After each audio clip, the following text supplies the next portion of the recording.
Hello guys, welcome back to my new vlog.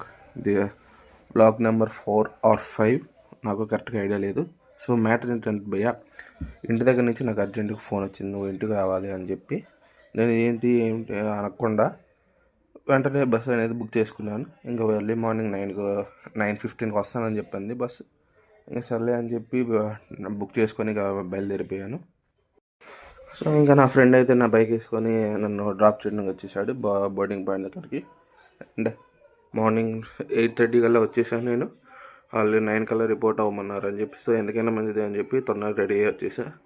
ఇక్కడ matter ఏం జరిగిందంటే, బోర్డింగ్ పాయింట్కి స్టార్టింగ్ టైంకి 15 మినిట్స్ తేడా ఉంది. బట్ వాడు తర్వాత నాకు మళ్ళీ మెసేజ్ చేశాడు, బస్సు అయితే డిలే అయిపోయిందని.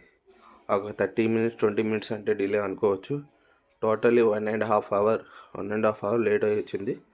అండ్ ఫస్ట్ బోర్డింగ్ పాయింట్ నాదే కాబట్టి ప్రస్తుతానికి బస్సు అయితే ఖాళీగా ఉంది. అండ్ నేను సర్లే అని చెప్పి 10:30కి బస్సు ఎక్కాను. అండ్ మేము తిరిగి 10:30కి బస్సు ఎక్కితే నేను హైవే ఎక్కడానికి దగ్గరగా 1:30 అయితే అయ్యింది టైం. చాలా లాంగ్ ట్రాఫిక్ గైస్. ఇంకా ట్రైన్లో ఇంకా బస్సు వాడు వచ్చేసి మధ్యలో మా లంచ్ పాయింట్కి అయితే ఆపాడు. బట్ అది టైమింగ్ వచ్చేసి 3:30 అయ్యింది.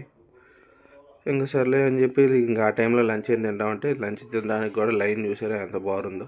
ఇంక సర్లే అని చెప్పి నేను లంచ్ చేయకుండా డైరెక్ట్గా ఒక చిన్న స్మూతీ అయితే తీసుకున్నాను. నేను పక్కన స్మూతీ షాప్ ఉంటే చాక్లెట్ బ్రౌనీ స్మూతీ. మీకు తెలిసిందే కదా, ఇంకా ఎక్కడైనా ఆగామంటే దగ్గరగా చాలాసేపటి వరకు అయితే మనుషులు రారు తిరిగి తినిన తర్వాత. అండ్ వీడు బస్సు ఆపడం కూడా ఓన్లీ 20 మినిట్స్కి అని చెప్పి బస్సు ఆపాడు.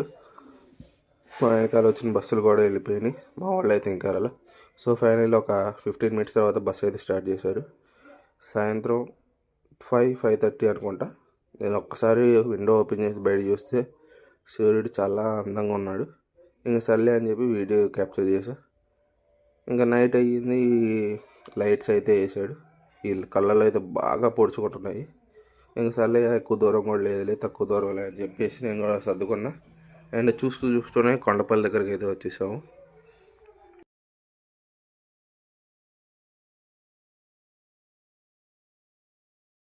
అండ్ ఈరోజు జరిగిన మ్యాజిక్ ఏంటంటే, నేను స్టార్టింగ్ నేనే ఒక్కడనే ఉన్నాను, దిగేటప్పుడు కూడా బస్సులో నేనే లాస్ట్ ఉన్నాను.